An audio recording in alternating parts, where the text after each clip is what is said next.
meeting is being recorded. Ah, j'ai compris, il faut écrire.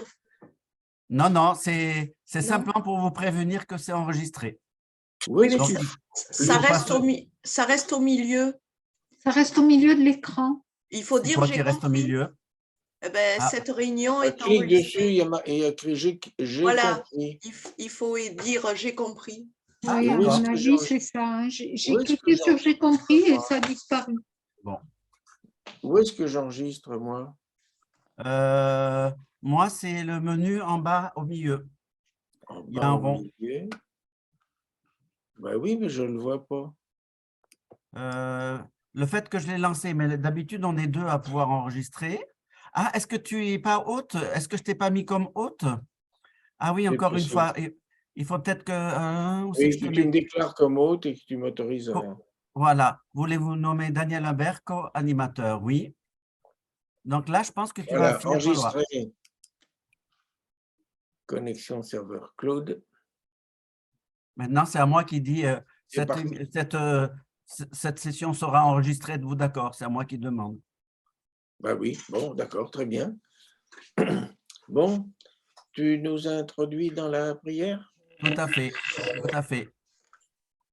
Notre Dieu, notre Père, nous te bénissons, nous te rendons grâce.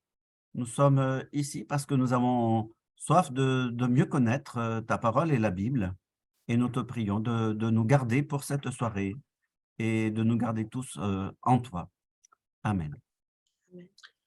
Est-ce que vous me voyez bien? Oui.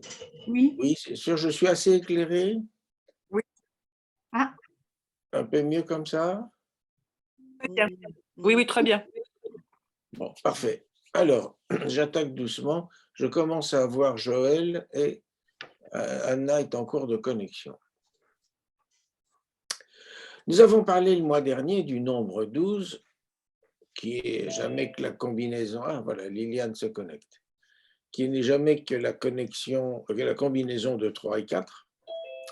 Et nous avons parlé ce soir d'un autre nombre, le nombre 40, qui est la combinaison de 4 et de 10.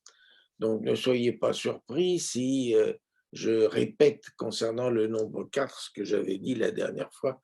Je ne vais quand même pas m'en déjuger.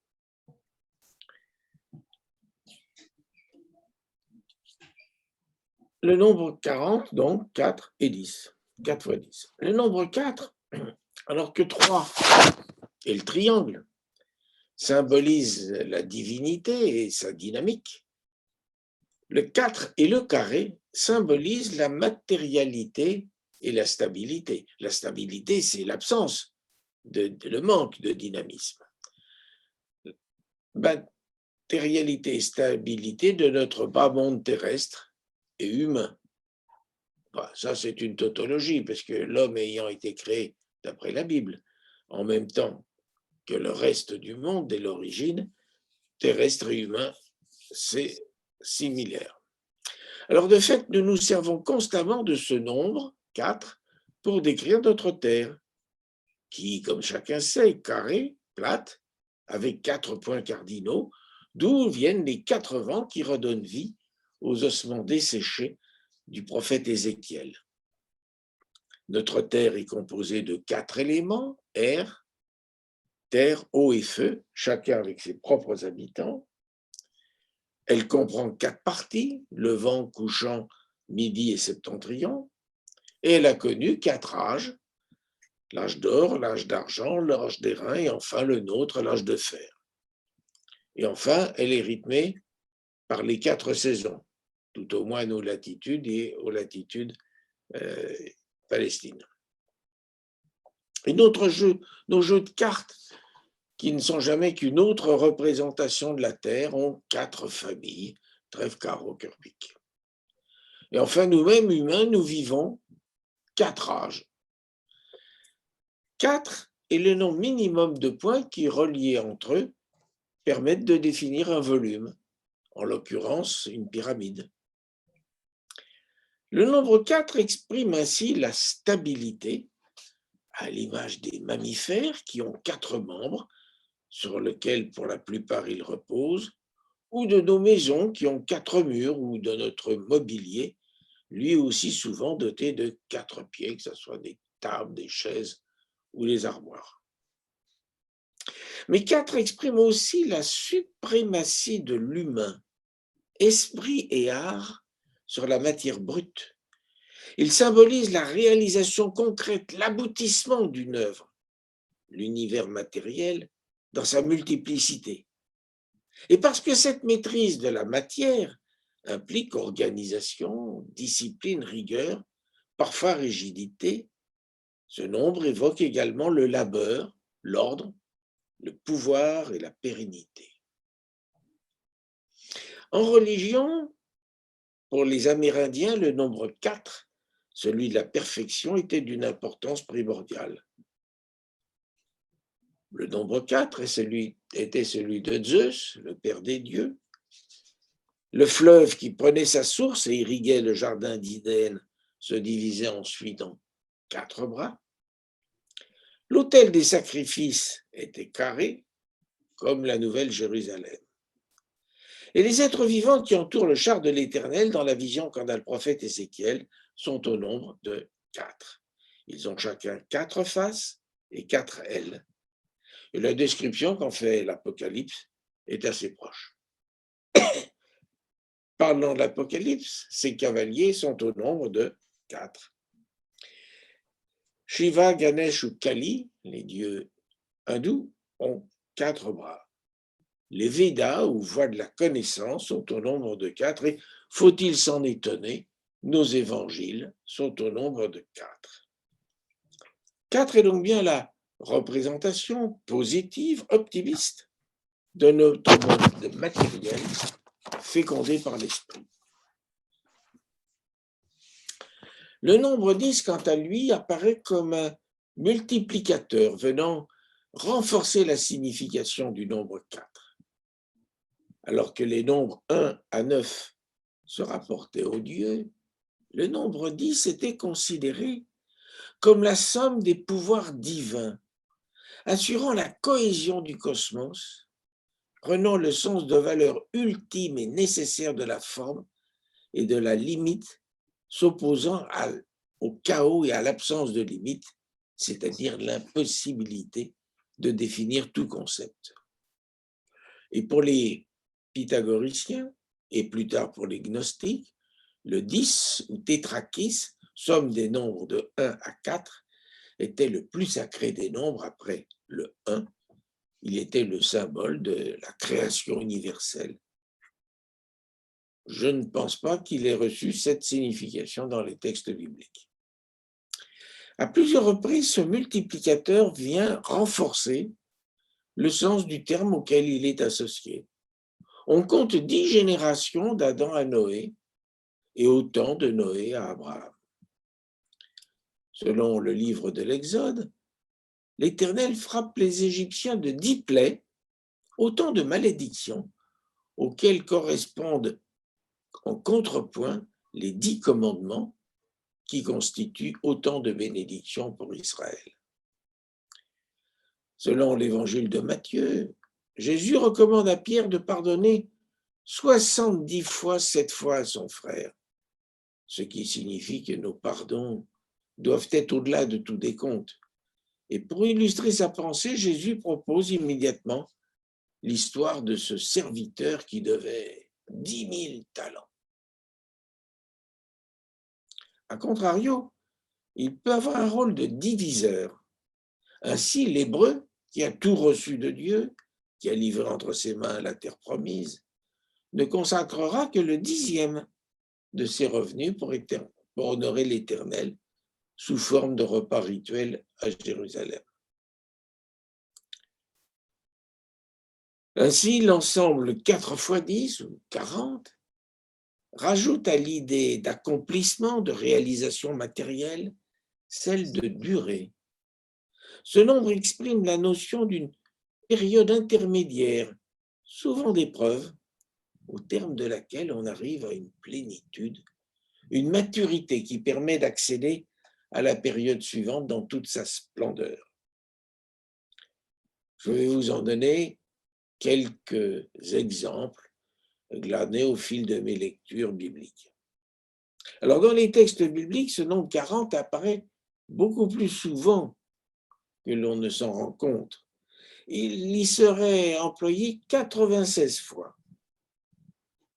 Le déluge dura 40 jours et 40 nuits, le temps qu'une terre vierge et purifiée remplace la terre souillée par la méchanceté de ses habitants. Isaac épousa Rebecca à 40 ans, âge où il acquit sa stature d'homme, et il en fut de même pour son fils Ésaü. Les Hébreux séjournèrent 430 ans en Égypte, période nécessaire pour qu'une famille devienne un peuple nombreux. Et les mêmes Hébreux errèrent 40 ans au désert, se nourrissant de la manne, et après que les envoyés de Moïse, Josué en tête, eurent exploré 40 jours durant le pays de Canaan, le récit qu'ils en firent découragea le peuple qui, malgré les exhortations de Josué et de Caleb, refusa de tenter l'aventure. Dans sa colère, Dieu le condamna à rester dans le désert durant 40 ans, une année pour chaque journée de la mission en Canaan, jusqu'à ce qu'aient péri tous ceux âgés de 20 ans et plus qui avaient refusé de monter en Canaan. Ainsi, ceux qui avaient connu l'Égypte ne connurent pas Canaan, et ceux qui entrèrent en Canaan n'avaient jamais vécu en Égypte. 40 ans furent donc nécessaires pour transformer un peuple rétif en un peuple fidèle. Pas pour très longtemps d'ailleurs. Moïse vécut 120 ans, 40 jusqu'au meurtre de l'Égyptien qui l'obligea à s'enfuir, 40 ans encore auprès de Jéthro, prêtre de Madian, dont il épousa la fille Séphora à 40 ans et fit paître les moutons. À 80 ans, il fut appelé par Yahvé du milieu du buisson ardent pour faire sortir ses frères d'Égypte et les conduire vers la terre. Le 4e séjour du même Moïse sur la montagne dura 40 jours et 40 nuits, au cours desquels il reçut d'Yahvé les consignes de célébration du culte. La durée inquiétante de cette absence poussa le peuple à réclamer à Aaron un Dieu tangible, le veau d'or. Après quoi Moïse resta 40 jours et 40 nuits prosterné devant Yahvé pour l'implorer de ne pas détruire ce peuple rebelle. Et plus tard encore, il resta 40 jours et 40 nuits sans manger ni boire, en présence de Yahvé, réécrivant les 10 commandements sur les 2 tables de l'Alliance. Et ces événements sont ainsi fidèlement rappelés dans le Coran. Selon le Lévitique, la femme qui accouche d'un garçon ne sera purifiée que 40 jours plus tard, le double lorsqu'il s'agit d'une fille.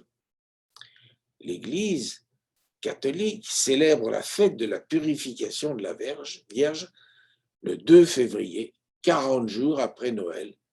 Cette fête est aussi appelée présentation de Jésus au temple ou chandeleur.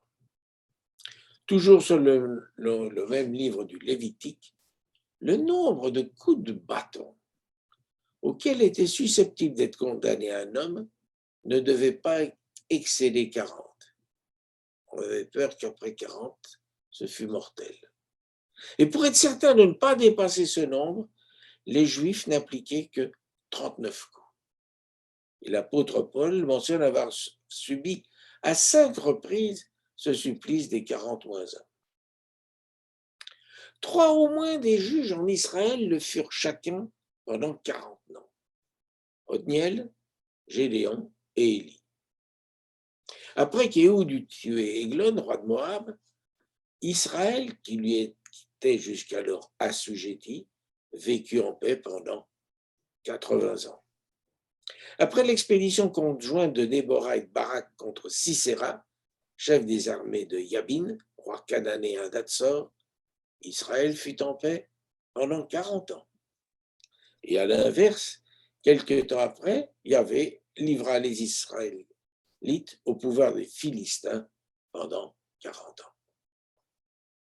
Goliath défia l'armée d'Israël matin et soir pendant 40 jours.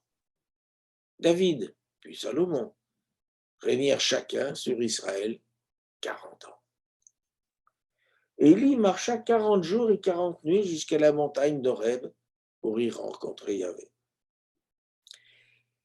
Ézéchiel fut appelé à porter le péché du royaume de Juda pendant 40 jours. Et Yahvé annonça vouloir rendre inhabitable et inhabité l'Égypte durant 40 ans.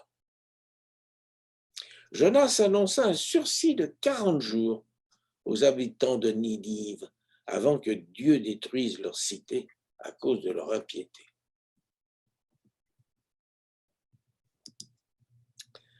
Aussitôt après son baptême, Jésus, conduit par l'Esprit,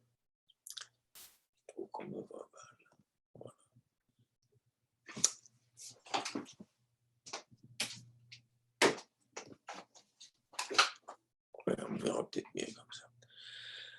Aussitôt après son baptême, Jésus, conduit par l'Esprit, se rendit dans le désert où il jeûna 40 jours et 40 nuits, tenté par le diable. Et enfin, selon le chapitre 1er du livre des Actes, 40 jours séparent Pâques de l'Ascension. Et enfin, plus de 40 Juifs, ayant juré de ne rien manger ni boire avant d'avoir tué Paul, lui tendirent un guet-apens. Voilà pour nos textes bibliques. Dans la religion catholique, le carême, 40 jours, hors dimanche, jusqu'au samedi saint, commémore le séjour de Jésus au désert. Il y a un télescopage entre le début et la fin de son ministère terrestre. Après un décès, 40 jours sont nécessaires à la séparation définitive des trois composants de l'être, corps, âme et esprit. La période de grand deuil était ainsi clôturée par une messe de quarantaine. Alors, ailleurs, dans d'autres religions, eh bien, l'Égypte antique considérait que l'âme des défunts n'était délivrée de leur corps physique qu'au bout de 40 jours. Ainsi, les pharaons n'étaient enterrés que 40 jours après leur décès. Voire ce temps était consacré à la préparation de leur grand voyage. On en trouve un écho au chapitre 50 de la Genèse. Les médecins de Joseph consacrèrent 40 jours à l'embaumement de son père Jacob. Au Moyen-Orient, un deuil dure 40 jours, pendant lesquels les hommes ne se rasent pas. Sous nos latitudes, ça fait un peu curieux. Bouddha jeûna 40 jours avant d'entamer son apostolat. Celui-ci et Mahomet auraient commencé leur prédication à l'âge de 40 ans. Et ce nombre de 40, s'il ne revient que 5 fois dans le Coran, est très important pour tous les musulmans. Il y a les 40 hadiths an-Nawani. Les hadiths, pour les musulmans, sont, j'allais dire, des sortes de proverbes, de règles de vie qui ont autant d'importance que le Coran qu'ils sont censés éclairer. Et les 40 premiers hadiths furent rapportés à Mahomet et à ses compagnons par l'ange Gabriel lui-même. Il y a les 40 compagnons du prophète, les 40 parfaits, et enfin, vous y pensez tous, les 40 voleurs d'Ali Baba. Et toujours pour les musulmans, l'univers est soutenu par 40 piliers auxquels correspondent les 40 supports du dôme de la mosquée d'Omar à Jérusalem. Enfin, au Moyen-Âge, les musulmans se faisaient épiler les aisselles tous les 40 jours. Dans notre vie courante, enfin, je n'ai trouvé que 3 utilisations du nombre 40 dans notre langue française. Et encore, c'est un peu tiré par les cheveux. D'abord, il y a la quarantaine, période d'isolement des personnes susceptibles d'avoir pu contracter une maladie contagieuse, au terme duquel on considérait que ce risque avait disparu. Il y a l'expression « je m'en moque comme de l'an 40 aux origines incertaines. La meilleure explication que j'ai trouvée, mais je ne la garantis pas, c'est que ça aurait été utilisé par des nobles pendant la période révolutionnaire, où on avait institué un calendrier révolutionnaire, et ils disaient, je m'en moque comme de l'an 40, l'an 40, ça serait 40 ans plus tard. Ils étaient persuadés que ce calendrier ne serait plus en usage. Puis enfin, il y a le nombre de membres de l'Académie française. Alors là, ce nombre n'était pas fixé à la création, il est devenu un usage plus tard.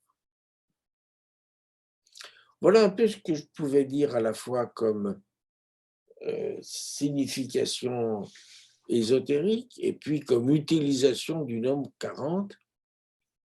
Comme il n'est pas très tard, je vous propose 2 réflexions là-dessus. Le nombre 40 évoque donc une période longue, parfois très longue lorsqu'elle est exprimée en années, souvent difficile et même très difficile. Une période de construction, de reconstruction, préliminaire indispensable à une autre période plus favorable. Et sa continuelle réitération tout au long de la Bible me conduit donc à une double réflexion. Tout d'abord sur la persévérance dans la prière. Pour la plupart, les personnages que je viens d'évoquer attendent de Dieu quelque chose de très important pour eux, souvent assez mal défini, tardant à venir et semblent s'éloigner au moment où ils l'espéraient là. Noé attend la résurgence d'une terre ferme. Moïse attend sur le mont Sinaï les prescriptions de Dieu pour un peuple dont il lui faut aussi demander le pardon. Les Hébreux attendent la terre promise. La femme qui vient d'accoucher attend sa purification pour pouvoir se réinsérer dans la société. Élie attend de rencontrer Dieu. Les habitants de Ninive attendent la colère ou le pardon de Dieu. Et les futurs apôtres attendent ce que le Père leur a promis par la voix de Jésus.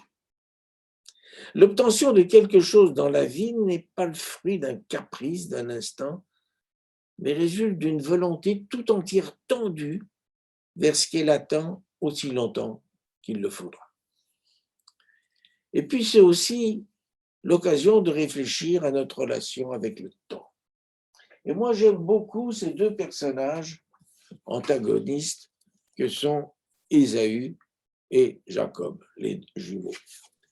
Et je vais vous lire un petit passage relatif au mariage de Jacob. C'est dans le livre de Genèse, au chapitre 29, les versets 15 à 28. Et je trouve ça extraordinaire parce que c'est vraiment un récit, c'est un conte.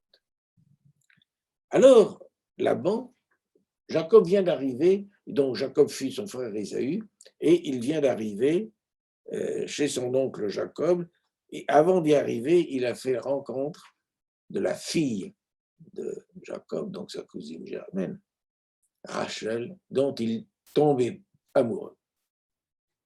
Alors Laban dit à Jacob, parce que tu es mon parent, vas-tu me servir pour rien? Indique-moi quel doit être ton salaire. Or Laban avait 2 filles. L'aînée s'appelait Léa et la cadette Rachel. Léa avait les yeux ternes, mais Rachel avait belle tournure et beau visage. Et Jacob aimait Rachel.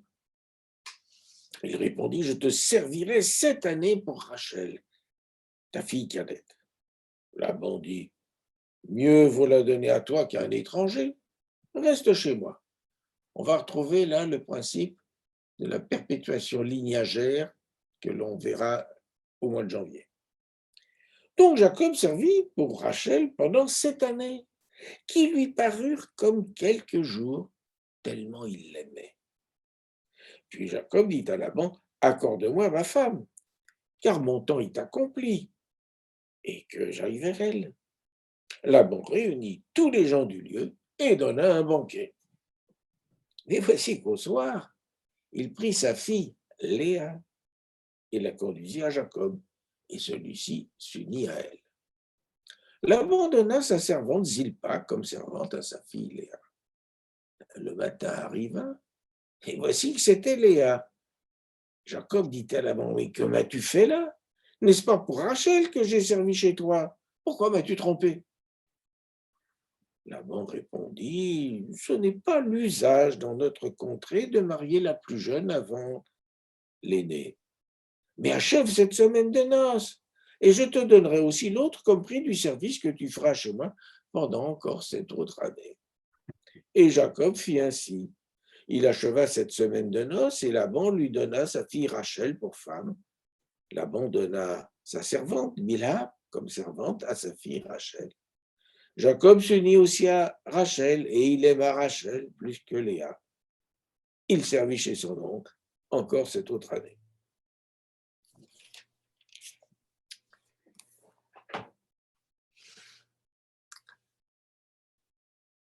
Quand même, elles sont étranges, ces conditions imposées à Jacob pour pouvoir vivre avec la femme de sa vie. Qui d'entre nous accepterait de travailler sans aucun salaire pendant 14 ans en s'encombrant au passage d'une autre femme beaucoup moins aimée? Alors souvent, je reviendrai sur le contraste entre les caractères des deux jumeaux, Ésaü et Jacob, que je considère comme des archétypes, pour ne pas dire des caricatures, de nos rapports avec le temps. Ésaü est un homme simple, direct, il va droit au but, ne s'encombre pas de chichines, ne pose pas de questions inutiles, et il a confiance en ses capacités, il n'a pas de temps à perdre. Le temps est son adversaire. Il faut qu'il aille vite. C'est l'occidental d'aujourd'hui. La jeunesse ne lui impute d'ailleurs guère de faute.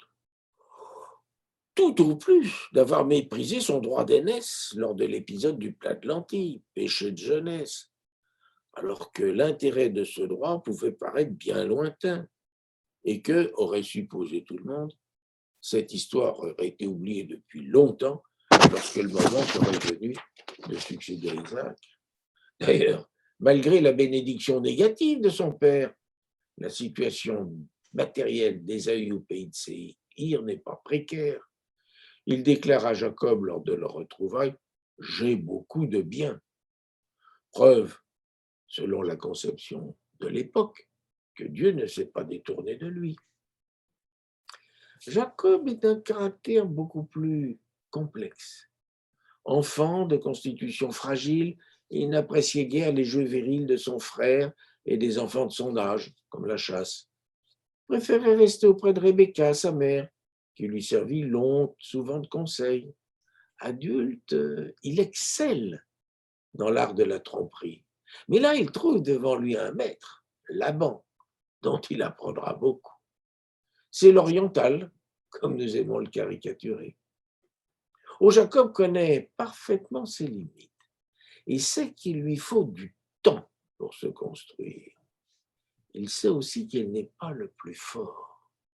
Au guide Jabok, il lutte contre l'ange d'Ésaü qui veut le tuer, ou tout au moins l'empêcher de passer. Le temps est son allié. Il compte sur le temps pour parvenir à ses fins. Ainsi, pour obtenir la main de sa bien-aimée Rachel, il propose lui-même à Laban, son oncle, chez qui il s'est réfugié, de travailler pour lui 7 ans, sans aucune rémunération. Et il accepte, pour obtenir définitivement celle-ci, de travailler 7 ans de plus. Il voit loin, il a le sens des opportunités. Encore jeune homme, il rachète à bas prix le droit d'aînesse de son frère. 20 ans plus tard, au moins, bien conseillé par sa mère, il usurpe la bénédiction de son père. Et ses manœuvres pour spolier Laban qui l'a scandaleusement exploité sont d'une rare complexité. Et puis alors, avec quel soin il prépare ses retrouvailles avec Ésaü.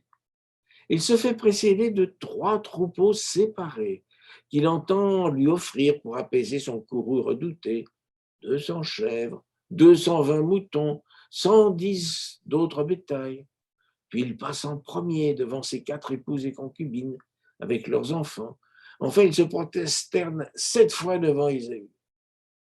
Ainsi préparée, la rencontre se passe infiniment mieux que Jacob le craignait. Ésaü lui propose immédiatement de faire route commune jusque chez lui. Levons le camp et partons. Je marcherai à tes côtés. Toujours prudent, Jacob explique qu'un tel rythme serait fatal aux petits, animaux comme enfants, et convainc Ésaü de partir sans l'attendre. Que mon Seigneur veuille passer devant son serviteur. Moi, je cheminerai doucement au pas du convoi qui me précède et au pas des enfants, jusque j'arrive près de mon Seigneur en Séhir. Sitôt Ésaü hors de vue, Jacob part dans la direction opposée et va s'installer près de son père, en Canaan. Ésaü est donc bien plus respectable, fréquentable que son fourbe de frère, et pourtant c'est ce dernier qui hérite de la promesse faite à Abraham, parce que comme Dieu, il place son action dans le temps. Notre époque, dont je vois dans le four à micro-ondes le symbole, se caractérise par une angoisse devant le temps qui passe. Tout doit être instantané. Ça, c'est ma fille qui m'appelle.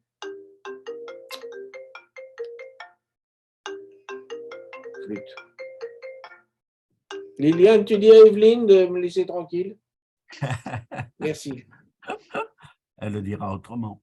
Notre époque, dont je vois dans le four à micro-ondes le symbole, se caractérise par une angoisse devant le temps qui passe. Nous ne supportons pas l'attente. Tout doit être instantané.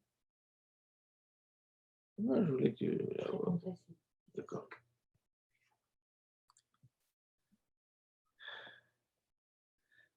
Nous ne supportons pas l'attente. Tout doit être instantané, sans délai. Que ce soit les informations, la livraison de notre commande ou notre arrivée à notre lieu de destination. Pour la plupart, nos foyers ont abandonné le rituel de la prière, le bénédicité, ce minuscule laps de temps entre nos envies et leur assouvissement. Et puis, il nous faut absolument remplir le temps. Celui-ci est devenu une valeur en soi, time is money. Ce qui se traduit par un activisme frénétique. Si quelque chose doit être fait, nous devons le faire tout de suite. Et si nous ne pouvons vraiment rien faire, nous tuons le temps à coups de mots croisés ou de jeux sur l'écran. Rester à ne rien faire, à nous embêter ou à réfléchir sur nous-mêmes nous paraît de moins en moins imaginable, supportable. Et cette attitude n'est-elle pas, au fond, la marque d'un manque de confiance certain en Dieu, considéré comme trop souvent aux abonnés absents? Or, la promesse faite par Dieu à Abraham n'était pas d'effet immédiat. Elle ne fut pleinement réalisée que 750 ans plus tard environ, si nous en tenons au récit biblique. Et c'est tout juste si nous commençons à pressentir la portée du message du Christ reçu il y a 2000 ans. Dieu agit dans le temps. Le temps a des vertus curatives face aux grands chocs de la vie, qu'il s'agisse des deuils, des accidents de santé ou des grands traumatismes collectifs. Il faut 20 à 30 ans pour que se forge la personnalité d'un individu. Et les amateurs de bon vin et de fromage savent l'importance du temps. Il ne sert à rien d'imaginer faire plus vite. Alors retrouvons l'importance du temps, du long terme, la valeur de l'attente, la vertu de la patience. Goûtons ce que nous apporte chaque journée. Ce sera notre première louange au Seigneur qui nous l'a donné. Voilà.